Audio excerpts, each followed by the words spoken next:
Hello everyone, आज के इस वीडियो में आरआरबी ग्रुप डी एग्जाम के प्रीवियस ईयर के क्वेश्चन को देखेंगे जो दोस्तों आपके प्रैक्टिस सेट के लिए बहुत इंपॉर्टेंट होगा। यानी कि दोस्तों आपके प्रिपरेशन के लिए दोस्तों ये वीडियो बहुत इंपॉर्टेंट होने वाला है, क्योंकि दोस्तों आज के इस वीडियो में जितने भी क्वेश्चन हैं सारे एक्सपेक्टेड क्वेश्चन हैं, क्योंकि सारे ही क्वेश्चन पिछले 10 सालों में बार बार पूछे जा रहे हैं। दोस्तों रिपीटेड क्वेश्चन है, इसलिए आज के इस वीडियो को पूरा देखिएगा। चलिए वीडियो को स्टार्ट करते हैं। देखिए आपका पहला प्रश्न है दोस्तों, 7 टापुओं का शहर किसे कहा जाता है? तो दोस्तों देखिए 7 टापुओं का शहर जो है यह कहा जाता है, यानी कि ऑप्शन नंबर डी मुंबई को। दोस्तों मुंबई को जो है 7 टापुओं का शहर कहा जाता है। अगला प्रश्न है, जालियांवाला बाग हत्याकांड कब हुआ था? दोस्तों देखिए जालियांवाला बाग हत्याकांड जो है यह 13 अप्रैल 1919 को हुआ था। Option number B right answer हो जाएगा। अगर आपको किसी भी क्वेश्चन का राइट आंसर पहले से मालूम होगा तो दोस्तों कमेंट करके जरूर बताइएगा। देखिए अगला प्रश्न है, छोटी आंत और बड़ी आंत के जंक्शन में जुड़ी थैली को क्या कहा जाता है? तो दोस्तों देखिए छोटी आंत जो है और बड़ी आंत के जंक्शन से जुड़ी थैली को कहा जाता है अंधात्र, यानी कि ऑप्शन नंबर बी जो है अंधात्र बिल्कुल राइट आंसर हो जाएगा। देखिए दोस्तों आपका अगला प्रश्न है दोस्तों, खड़कवासला बांध भारत के किस राज्य में स्थित है? तो दोस्तों ध्यान दीजिएगा, खड़कवासला बांध जो है यह भारत के महाराष्ट्र राज्य में स्थित है, यानी कि ऑप्शन नंबर ए भारत के महाराष्ट्र राज्य में जो है आपका बिल्कुल राइट आंसर हो जाएगा। देखिए आपका अगला प्रश्न, दोस्तों कपास की खेती के लिए कौन सी मिट्टी उपयुक्त होती है? तो दोस्तों देखिए कपास की खेती के लिए जो है यह मिट्टी उपयुक्त होती है काली मिट्टी। दोस्तों ऑप्शन नंबर सी काली मिट्टी जो है बिल्कुल राइट आंसर हो जाएगा। और दोस्तों आपको इसको जो है ऐसे याद करना है, दोस्तों क से कपास मिट्टी और दोस्तों क से कपास और जो है क से काली मिट्टी। तो दोस्तों आप ऐसे याद रख सकते हैं, दोस्तों ऐसे आपको कभी भी भूलेगा नहीं। चलिए दोस्तों देखते हैं आपका अगला प्रश्न है दोस्तों, दादा साहेब फाल्के पुरस्कार की शुरुआत कब हुई थी? ध्यान दीजिएगा दोस्तों, देखिए दादा साहेब फाल्के पुरस्कार की शुरुआत जो है यह हुई थी आपके 1969 ईस्वी में। ऑप्शन नंबर बी जो है 1969 ईस्वी में दादा साहेब फाल्के पुरस्कार की शुरुआत हुई थी। देखिए दोस्तों अगला प्रश्न है, भारत में कितने राज्य तट जो हैं रेखा से लगते हुए हैं? तो दोस्तों देखिए भारत में जो है यह कुल 9 राज्य तट रेखा जो है जो लगे हुए हैं। दोस्तों भारत के 9 राज्य तट रेखा जो है लगे हुए हैं, यानी कि ऑप्शन नंबर सी जो है बिल्कुल राइट आंसर हो जाएगा। देखिए दोस्तों आपका अगला प्रश्न है, संविधान की प्रारूप समिति के चेयरमैन कौन थे? तो दोस्तों देखिए संविधान सभा के प्रारूप समिति के चेयरमैन जो है यह हो जाएंगे डॉक्टर भीमराव अंबेडकर, यानी कि ऑप्शन नंबर सी जो है बिल्कुल राइट आंसर हो जाएंगे। चलिए दोस्तों देखते हैं अगला प्रश्न पूछा गया है दोस्तों, गुरुत्वाकर्षण का खोज किसने की थी? दोस्तों देखिए गुरुत्वाकर्षण की खोज जो है यह करने वाले व्यक्ति हो जाएंगे न्यूटन, यानी कि जो है आइजैक न्यूटन। दोस्तों आइजैक न्यूटन जो है गुरुत्वाकर्षण के खोज करता है, याद रखिएगा। देखिए दोस्तों आपका अगला प्रश्न है दोस्तों, देखिए अगला प्रश्न, मसालों का बगीचा किस राज्य को कहा जाता है? तो दोस्तों देखिए मसालों का बगीचा जो है यह केरल राज्य को कहा जाता है। ऑप्शन नंबर बी केरल राज्य जो है बिल्कुल राइट आंसर हो जाएगा। दोस्तों आपका अगला प्रश्न है, बिहार बंगाल से कब अलग हुआ था? दोस्तों देखिए बिहार जो है यह बिहार बंगाल राज्य से जो है अलग हुआ था दोस्तों 1912 में। ऑप्शन नंबर बी जो है 1912 में जो है अलग हो चुका था। दोस्तों बिहार जो है बंगाल से अलग हो गया था 1912 में। देखिए दोस्तों अगला प्रश्न है, भारत में पहली कृषि विज्ञान केंद्र कहाँ स्थापित हुई थी? दोस्तों देखिए भारत में पहला जो है कृषि विज्ञान केंद्र जो है यह स्थापित हुआ था आपका ऑप्शन नंबर सी, यानी कि पांडुचेरी में। दोस्तों पांडुचेरी यानी कि ऑप्शन नंबर सी जो है बिल्कुल राइट आंसर हो जाएगा, अच्छे से याद रखिएगा। देखिए दोस्तों आपका अगला प्रश्न है, सर्वाधिक अम्लीय वर्षा किस देश में होती है? दोस्तों देखिए सर्वाधिक अम्लीय वर्षा जो है यह होती है आपके ऑप्शन नंबर सी, यानी कि नॉर्वे देश में। याद रखिएगा ऑप्शन नंबर सी जो है बिल्कुल राइट आंसर हो जाएगा। देखिए दोस्तों आपका अगला प्रश्न है दोस्तों, यूरिया का रासायनिक नाम क्या है? दोस्तों देखिए यूरिया का रासायनिक नाम जो है यह हो जाएगा आपका ऑप्शन नंबर डी, यानी कि कार्बोमाइड दोस्तों, कार्बोमाइड दोस्तों आपका ऑप्शन नंबर डी जो है कार्बोमाइड जो है यूरिया का रासायनिक नाम है, याद रखिएगा। चलिए दोस्तों देखिए अगला प्रश्न है दोस्तों, यूरेनियम भंडार के लिए प्रसिद्ध स्थान भीमा बेसिन किस राज्य में स्थित है? तो दोस्तों देखिए यह भीमा बेसिन मतलब कि भीमा बेसिन प्रसिद्ध स्थान जो है यह स्थित है आपके कर्नाटक राज्य में, यानी कि ऑप्शन नंबर बी जो है कर्नाटक राज्य बिल्कुल राइट आंसर हो जाएगा। दोस्तों क्वेश्चन को याद रखिएगा अच्छे से, बहुत इंपॉर्टेंट क्वेश्चन है। दोस्तों देखिए लूनी नदी पर स्थित जवाई बांध किस राज्य में स्थित है? तो दोस्तों देखिए लूनी नदी पर स्थित जवाई बांध जो है यह स्थित है आपके ऑप्शन नंबर बी यानी कि राजस्थान राज्य में। दोस्तों यह कहाँ स्थित है? तो राजस्थान राज्य में, यानी कि ऑप्शन नंबर बी जो है बिल्कुल राइट आंसर हो जाएगा। अगला प्रश्न पूछा गया है दोस्तों, भारत में सबसे पहले विद्युतीकरण किस शहर में हुआ था? तो दोस्तों देखिए भारत में सबसे पहले विद्युतीकरण जो है यह हुआ था कोलकाता शहर में। आपका ऑप्शन नंबर सी जो है कोलकाता शहर बिल्कुल राइट आंसर हो जाएगा। दोस्तों अगला प्रश्न पूछा गया है दोस्तों, देखिए करगम किस प्रदेश का लोक नृत्य है? दोस्तों देखिए करगम जो है यह प्रसिद्ध लोक नृत्य है तमिलनाडु का, यानी कि आपका ऑप्शन नंबर सी जो है तमिलनाडु बिल्कुल राइट आंसर हो जाएगा। दोस्तों देखिए अगला प्रश्न है, भारतीय संस्कृति का जनक किसे कहा जाता है? तो दोस्तों देखिए भारतीय संस्कृति का जनक जो है यह माने जाते हैं राजा राम मोहन राय, यानी कि ऑप्शन नंबर बी जो है राजा राम मोहन राय भारतीय संस्कृति के जनक माने जाते हैं। दोस्तों देखिए आपका अगला प्रश्न है, भारत की किस चट्टान श्रृंखला को खनिजों का भंडार कहा जाता है? तो दोस्तों देखिए वह जो है चट्टान श्रृंखला हो जाएगा जिसे हम लोग खनिजों का भंडार कहते हैं दोस्तों, वह हो जाएगा ऑप्शन नंबर बी यानी कि धारवाड़। दोस्तों धारवाड़ क्रम, ऑप्शन नंबर बी जो है धारवाड़ क्रम बिल्कुल राइट आंसर हो जाएगा, याद रखिएगा। चलिए दोस्तों देखते हैं आपका अगला प्रश्न पूछा गया है, जम्मू कश्मीर में उरी बांध किस नदी पर स्थित है?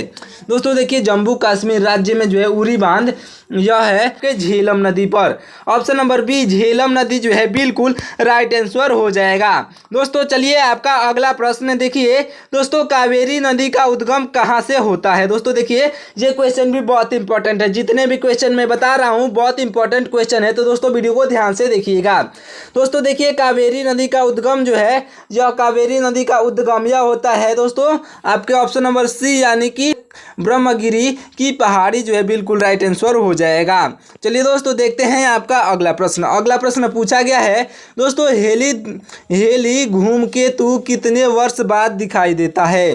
दोस्तों देखिए हेली धूमकेतु जो है यह दिखाई देता है आपका ऑप्शन नंबर बी यानी कि 76 वर्ष बाद, यानी कि 76 ईयर जो है बाद जो है धूमकेतु दिखाई देता है। देखिए दोस्तों आपका अगला प्रश्न पूछा गया है, निम्नलिखित में से किस शहर से होकर दोस्तों नेत्रावती नदी बहती है? तो दोस्तों यह बहती है मंगलूर से, यानी कि ऑप्शन नंबर बी जो है बिल्कुल राइट आंसर हो जाएगा। दोस्तों चलिए आपका अगला प्रश्न देखिए दोस्तों, निम्न में से जो है कौन सा स्थान जैन धर्म से संबंधित है? तो दोस्तों देखिए निम्न में से जो है रत्नगिरी यानी कि ऑप्शन नंबर सी रत्नगिरी जो है यह जैन धर्म से संबंधित है, option number C right answer हो जाएगा। अगला प्रश्न है दोस्तों, दामोदर नदी का उद्गम निम्नलिखित में से किस स्थान से होता है? तो देखिए दोस्तों निम्नलिखित में से दामोदर नदी का उद्गम जो है यह होता है आपका ऑप्शन नंबर ए यानी कि छोटा नागपुर पठार से। दोस्तों छोटा नागपुर पठार यानी कि आपका ऑप्शन नंबर ए जो है बिल्कुल राइट आंसर हो जाएगा। देखिए दोस्तों अगला प्रश्न है, निम्न में से किस नदी का उद्गम स्थल दोस्तों जो है महाबलेश्वर है? दोस्तों देखिए महाबलेश्वर जो है इन चारों ऑप्शन में से यानी कि गोदावरी, कृष्ण, कावेरी और महानदी इन चारों ऑप्शन में से जो है उद्गम स्थल हो जाएगा जो महाबलेश्वर। दोस्तों यह हो जाएगा आपका ऑप्शन नंबर बी यानी कि कृष्ण नदी का। दोस्तों कृष्ण नदी का जो है उद्गम स्थल महाबलेश्वर है, याद रखिएगा। दोस्तों नदी से जो है आपको नदी घाटी परियोजनाओं से भी दोस्तों आपको क्वेश्चन देखने को मिलेंगे आपके एग्जाम में, तो दोस्तों इसको एकदम सीरियस लेके और याद करिएगा। देखिए आपका अगला प्रश्न है दोस्तों, इनमें से कौन सी नदी दक्षिण भारत की गंगा कही जाती है? तो दोस्तों देखिए इनमें से यानी कि कावेरी, कृष्ण, गोदावरी और पेरियार, इन चारों ऑप्शन में से जो है यह हो जाएगा आपका ऑप्शन नंबर सी यानी कि गोदावरी नदी। दोस्तों गोदावरी नदी को जो है हम लोग भारत की गंगा कहते हैं। दोस्तों गोदावरी नदी यानी कि ऑप्शन नंबर सी जो है बिल्कुल राइट आंसर हो जाएगा। देखिए अगला प्रश्न है, भारत के पहले राष्ट्रपति का नाम क्या था। तो दोस्तों देखिए ये क्वेश्चन बहुत इंपॉर्टेंट है या और जो है बहुत ही ईजी है। दोस्तों बहुत इंपॉर्टेंट और बहुत ही ईजी है। दोस्तों डॉक्टर राजेंद्र प्रसाद जी जो है भारत के पहले राष्ट्रपति थे। तो दोस्तों डॉक्टर राजेंद्र प्रसाद यानी कि ऑप्शन नंबर बी जो है बिल्कुल राइट आंसर हो जाएंगे। दोस्तों देखते हैं आपका अगला प्रश्न। अगला प्रश्न पूछा गया है, वायुमंडलीय दाब मापने का पैमाना क्या है। दोस्तों बहुत इंपॉर्टेंट क्वेश्चन है। वायुमंडलीय दाब मापने का पैमाना जो है यह हो जाएगा आपका ऑप्शन नंबर बी यानी कि बैरोमीटर। दोस्तों बैरोमीटर जो है वायुमंडलीय दाब मापने का जो है एक पैमाना है। दोस्तों बार भी जो है वायुमंडलीय दाब मापने का पैमाना है और एटमॉस्फेयर भी जो है वायुमंडलीय दाब मापने का जो है पैमाना है। दोस्तों इसके पैमाने कई हैं, लेकिन दोस्तों आपके ऑप्शन के हिसाब से जो है यह हो जाएगा बैरोमीटर। दोस्तों बैरोमीटर जो है यानी कि option number B right answer हो जाएगा। अगला प्रश्न है दोस्तों देखिए, चंद्रमा पर किसी वस्तु का भार पृथ्वी पर उसके भार के बराबर होता है। दोस्तों कितने मतलब होता है, आपका ऑप्शन है आधे भाग के, तिहाई भाग के, चौथे भाग के या फिर छठे भाग के। तो दोस्तों देखिए यह होता है छठे भाग के, यानी कि जो है आपका ऑप्शन नंबर डी छठे भाग के जो है बिल्कुल राइट आंसर हो जाएगा। दोस्तों याद रखिएगा। चलिए दोस्तों देखते हैं अगला प्रश्न। अगला प्रश्न है, हीराकुंड जल विद्युत परियोजना किस नदी पर स्थित है। दोस्तों देखिए हीराकुंड जल विद्युत परियोजना जो है यह स्थित है दोस्तों महानदी पर, यानी कि ऑप्शन नंबर बी जो है महानदी बिल्कुल राइट आंसर हो जाएगा। दोस्तों देखते हैं अगला प्रश्न। अगला प्रश्न है, भारत की सबसे बड़ी सुरंग जवाहर सुरंग इनमें से कौन से राज्य में स्थित है। तो दोस्तों देखिए भारत की सबसे बड़ी सुरंग जो है जवाहर सुरंग इनमें से जो है आपके दोस्तों इनमें से आपके जो है जम्मू और कश्मीर राज्य में स्थित है, यानी कि ऑप्शन नंबर सी जो है जम्मू और कश्मीर राइट आंसर हो जाएगा। दोस्तों देखिए आपका अगला प्रश्न। अगला प्रश्न है, अमीबा में कुल कितने सेल यानी कि कोशिका होते हैं। दोस्तों अमीबा में जो है कुल कोशिकाओं की संख्या हो जाएगी 1, यानी कि ऑप्शन नंबर ए जो है 1 बिल्कुल राइट आंसर हो जाएगी। दोस्तों याद रखिएगा, ये दोस्तों छोटे क्लासों से ही आपको पढ़ाया जाता है, तो दोस्तों याद जरूर रखिएगा, क्योंकि दोस्तों क्वेश्चन आपको बहुत इंपॉर्टेंट क्वेश्चन है, कहीं से भी पूछे जा सकते हैं। देखिए अगला प्रश्न है, भारतीय मानक समय आधारित है। दोस्तों भारतीय मानक समय आधारित है इन चारों ऑप्शन में से किस पर। तो दोस्तों देखिए यह जो है आधारित है आपके ऑप्शन नंबर बी यानी कि 82 अंश और 30 डिग्री पूर्वी देशांतर पर। दोस्तों 82 अंश और 30 डिग्री पूर्वी देशांतर पर, यानी कि option number B right answer हो जाएगा। दोस्तों देखते हैं आपका अगला प्रश्न। अगला प्रश्न है दोस्तों, फिरोज शाह कोटला क्रिकेट स्टेडियम कहाँ स्थित है। तो दोस्तों ध्यान दीजिएगा, फिरोज शाह कोटला क्रिकेट स्टेडियम जो है यह स्थित है नई दिल्ली में, यानी कि ऑप्शन नंबर सी नई दिल्ली में जो है बिल्कुल राइट आंसर हो जाएगा। दोस्तों देखिए आपका अगला प्रश्न। दोस्तों अगर आपको किसी भी क्वेश्चन का राइट आंसर पहले से मालूम होगा तो दोस्तों कमेंट करके जरूर बता दीजिएगा। दोस्तों देखिए अगला प्रश्न, विश्व का सबसे बड़ा द्वीप कौन सा है। दोस्तों देखिए विश्व का सबसे बड़ा द्वीप जो है यह है ग्रीनलैंड, यानी कि ऑप्शन नंबर सी ग्रीनलैंड जो है आपका राइट आंसर हो जाएगा। दोस्तों देखिए अगला प्रश्न। अगला प्रश्न पूछा गया है, सौरमंडल में ग्रहों के अनुक्रम में दोस्तों बुध और पृथ्वी के बीच कौन सा ग्रह आता है।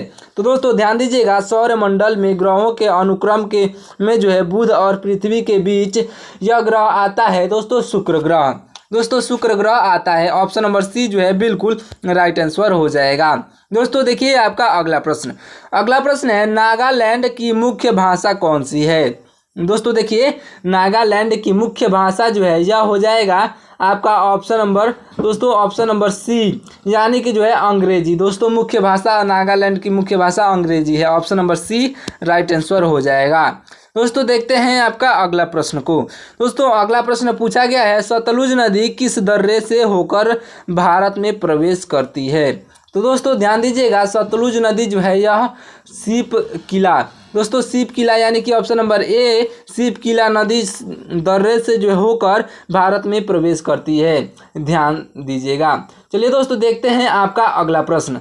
आपका अगला प्रश्न पूछा गया है दोस्तों, देखिए आपका अगला प्रश्न है प्रसिद्ध मुक्तेश्वर मंदिर और अनंत वासुदेव मंदिर किस प्रदेश में है।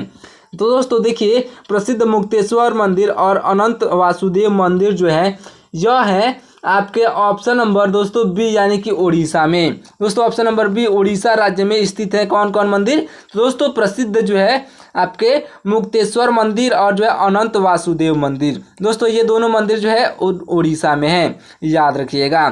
चलिए दोस्तों देखते हैं आपका अगला प्रश्न। अगला प्रश्न पूछा गया है भारत में इनमें से कौन सी खाद्य फसल का उत्पादन सबसे अधिक होता है। तो दोस्तों देखिए इन चारों ऑप्शन में से यानी कि गेहूं, मक्का, चावल और बाजरा में से जो है यह हो जाएगा चावल। दोस्तों इन भारत में इनमें से जो है चावल खाद्य फसल का उत्पादक सबसे अधिक होता है। तो दोस्तों चावल जो है यानी कि ऑप्शन नंबर सी चावल राइट आंसर हो जाएगा। दोस्तों देखते हैं आपका अगला प्रश्न। अगला प्रश्न पूछा गया है दोस्तों रेफ्रिजरेटर दोस्तों रेफ्रिजरेटर में कौन सी गैस प्रयुक्त की जाती है। तो दोस्तों देखिए रेफ्रिजरेटर में जो है गैस प्रयुक्त की जाती है दोस्तों वह हो जाएगा फ्रियान। दोस्तों फ्रियान यानी कि ऑप्शन नंबर सी फ्रियान जो है बिल्कुल राइट आंसर हो जाएगा। चलिए दोस्तों देखते हैं अगला प्रश्न। अगला प्रश्न पूछा गया है कौन सा राज्य भारत के सबसे पूर्वी भाग पर स्थित है। तो दोस्तों देखिए भारत के सबसे पूर्वी भाग पर स्थित है वह राज्य हो जाएगा अरुणाचल प्रदेश। दोस्तों ऑप्शन नंबर सी अरुणाचल प्रदेश जो है बिल्कुल राइट आंसर हो जाएगा। दोस्तों देखिए आपका अगला प्रश्न। अगला प्रश्न है दोस्तों मोहम्मद गौरी के जयचंद को किस युद्ध में पराजित किया था। तो दोस्तों देखिए मोहम्मद गौरी ने जो है जयचंद्र को जो है जब पराजित किया था दोस्तों चंदवार का युद्ध में। दोस्तों चंदवार का युद्ध यानी कि ऑप्शन नंबर सी जो है बिल्कुल राइट आंसर हो जाएगा। देखिए दोस्तों आपका अगला प्रश्न है दोस्तों गिरनगर पर्वत पर स्थित सुदर्शन झील का पुनरुद्धार किसने किया। तो दोस्तों देखिए पुनरुद्धार करने वाले व्यक्ति जो हैं वह हो जाएंगे आपके ऑप्शन नंबर सी यानी कि स्कंदगुप्त। दोस्तों स्कंदगुप्त जो है बिल्कुल राइट आंसर हो जाएंगे, याद रखिएगा। चलिए दोस्तों देखते हैं आपका अगला प्रश्न। अगला प्रश्न है अरब सागर की रानी किसे कहा जाता है। दोस्तों देखिए अरब सागर की रानी जो है इन चारों ऑप्शन यानी कि मुंबई, गोवा, कोचीन और सूरत, इन चारों ऑप्शन में से अरब सागर की रानी जो है यह कहलाता है दोस्तों कोचीन, यानी कि ऑप्शन नंबर सी जो है कोचीन बिल्कुल राइट आंसर हो जाएगा।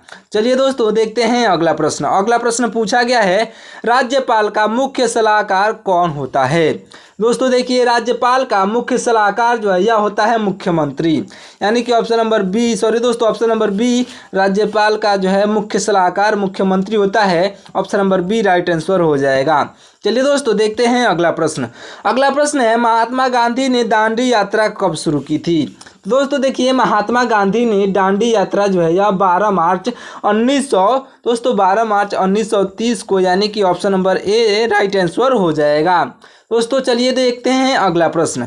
अगला प्रश्न पूछा गया था दोस्तों मानव रक्त का पीएच मान कितना होता है। तो दोस्तों ध्यान दीजिएगा मानव रक्त का पीएच मान जो है यह होता है आपका 7.4। दोस्तों 7.4 जो है मानव रक्त का पीएच मान होता है, याद रखिएगा। चलिए दोस्तों देखते हैं अगला प्रश्न। अगला प्रश्न पूछा गया है भारत का केंद्रीय बैंक कौन सा है। दोस्तों देखिए भारत का केंद्रीय बैंक जो है यह हो जाएगा आपका ऑप्शन नंबर का बी, यानी कि भारतीय रिजर्व बैंक। दोस्तों भारतीय रिजर्व बैंक यानी कि ऑप्शन नंबर बी जो है राइट आंसर हो जाएगा। चलिए दोस्तों देखते हैं अगला प्रश्न। अगला प्रश्न पूछा गया है दोस्तों सूर्य में मुख्यतः कौन सा तत्व पाया जाता है। तो दोस्तों ध्यान दीजिएगा सूर्य में मुख्यतः जो है यह तत्व पाया जाता है आपका ऑप्शन नंबर सी, यानी कि हाइड्रोजन। दोस्तों हाइड्रोजन जो है सूर्य में मुख्यतः पाया जाता है, याद रखिएगा। देखिए अगला प्रश्न पूछा गया है हृदय की धड़कन को नियंत्रित करने के लिए कौन सा खनिज आवश्यक होती है। तो दोस्तों देखिए हृदय की धड़कन को नियंत्रित करने के लिए जो है यह खनिज आवश्यक होती है पोटेशियम, यानी कि जो दोस्तों ऑप्शन नंबर सी जो है बिल्कुल राइट आंसर हो जाएगा। पोटेशियम आपका राइट आंसर होगा। देखिए अगला प्रश्न पूछा गया है विद्युत धारा की इकाई कौन सी है। दोस्तों ध्यान दीजिएगा विद्युत धारा की इकाई जो है यह हो जाएगा ऑप्शन नंबर डी, यानी कि एम्पियर। दोस्तों विद्युत धारा की इकाई एम्पियर हो जाएगा। और दोस्तों कमेंट करके बताइएगा कि ओम जो है यह किसका इकाई है। दोस्तों ओम जो है किसका इकाई है, कमेंट करके जरूर बताइएगा। चलिए दोस्तों देखिए अगला प्रश्न, विश्व का दूसरा सबसे बड़ा महाद्वीप कौन सा है। दोस्तों देखिए विश्व का दूसरा सबसे बड़ा महाद्वीप जो है यह हो जाएगा ऑप्शन नंबर बी, यानी कि अफ्रीका महाद्वीप।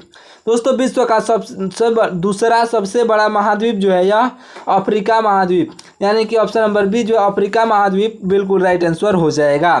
चलिए दोस्तों देखिए आपका अगला प्रश्न पूछा गया है, विश्व में कोयले का सबसे बड़ा उत्पादक देश कौन सा है। दोस्तों देखिए विश्व में कोयले का सबसे बड़ा उत्पादक देश जो है यह हो जाएगा आपका ऑप्शन नंबर बी, यानी कि चाइना। दोस्तों चाइना जो है सबसे बड़ा देश है, लेकिन भारत में सबसे बड़ा राज्य कौन सा है। दोस्तों क्वेश्चन ये पूछा जाएगा तो आपको राइट आंसर बताना है। दोस्तों आपको राइट आंसर बताना है झारखंड। दोस्तों झारखंड राज्य जो है भारत में सबसे ज़्यादा कोयला उत्पादन करता है। देखिए दोस्तों आपका अगला प्रश्न पूछा गया है, यूरोपीय मौद्रिक संघ की मुद्रा क्या है। दोस्तों देखिए यूरोपीय मौद्रिक संघ की मुद्रा क्या है।